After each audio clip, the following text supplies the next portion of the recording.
Hi friends, welcome to my channel. మామిడికాయ నిల్వ పచ్చడి మేము ఏ విధంగా ప్రిపేర్ చేసుకున్నామో చూడండి. ఫస్ట్ అయితే మామిడికాయలు, పుల్లడి మామిడికాయలు తీసుకొని ఈ విధంగా నానబెట్టుకొని కడుక్కోవాలండి. కడిగిన తర్వాత మంచిగా తడి లేకుండా తుడుచుకోవాలండి. తుడుచుకొని చిన్నగా పీసెస్ లెక్క కట్ చేసుకొని ఉప్పు పోసుకొని కలుపుకొని పెట్టుకోవాలండి. కొంచెం నీరు ఊరాలంట. కిలో పావు కిలో అండి, కొంచెం తక్కువ పోసుకోవాలండి. ఇప్పుడు ఎక్కువ ఉప్పు ఇసం ఉంటుంది కదా, అందుకని కొంచెం తక్కువ పోసుకోవాలండి. ఆ తర్వాత వచ్చేసి వెల్లుల్లి పేస్టు, ఆవపొడి, మెంతిపిండి ఇవి ప్రిపేర్ చేసుకొని పెట్టుకోవాలండి. ఆ తర్వాత పోపు వేసుకోవాలి. పోపుకైతే పల్లి నూనె యూజ్ చేస్తున్నాం మేమైతే. ఫస్ట్ నూనె వేడయ్యాక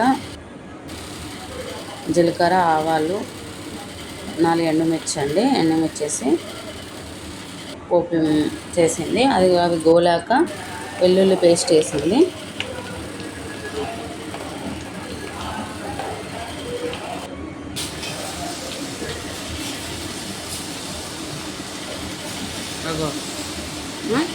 మేమైతే 8 కిలోలు మామిడికాయ ముక్కలు పెట్టినామండి.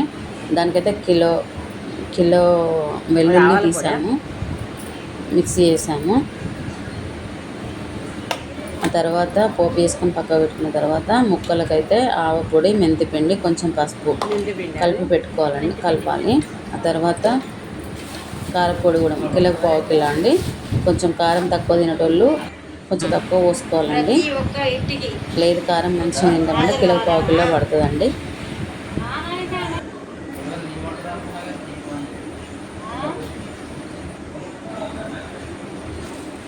మేమైతే మిరపకాయలు కొని పట్టించిన కారపొడి అండి, ప్యాకెట్ కారం కాదు.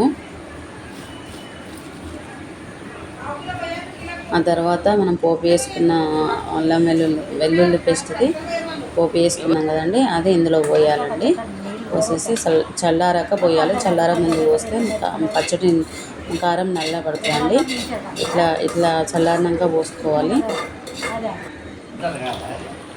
పచ్చడి అయితే రెడీ అయిపోయిందండి. చాలా టేస్టీగా ఉంటుందండి. 1 ఇయర్ వరకు అస్సలు ఖరాబ్ కాకుండా ఉంటుంది. మా పచ్చడి అయితే ఎప్పుడు ఖరాబ్ కాదండి. పోయిన ఇయర్ పచ్చడి ఇంకా కొంచెం ఉంది. మెల్లగానే ఈ విధంగా అయితే మా అత్తమ్మ పెట్టేది పచ్చడి. ఆమెనే ఫాలో అవుతున్నాము మేమైతే. ఆమె లేకున్నా ఆమె జ్ఞాపకాలు మాత్రం మాతోటే ఉండిపోతున్నాయి. చూడండి, ఆ పచ్చడి అయితే రెడీ అయిపోయింది. ఆ తర్వాత అదే గిన్నెలో కొంచెం వేడివేడి అన్నము ఈ విధంగా వేసుకొని కలుపుకొని తింటే ఆ టేస్టే వేరు కదండి అసలు. మా అమ్మ, అక్క అండి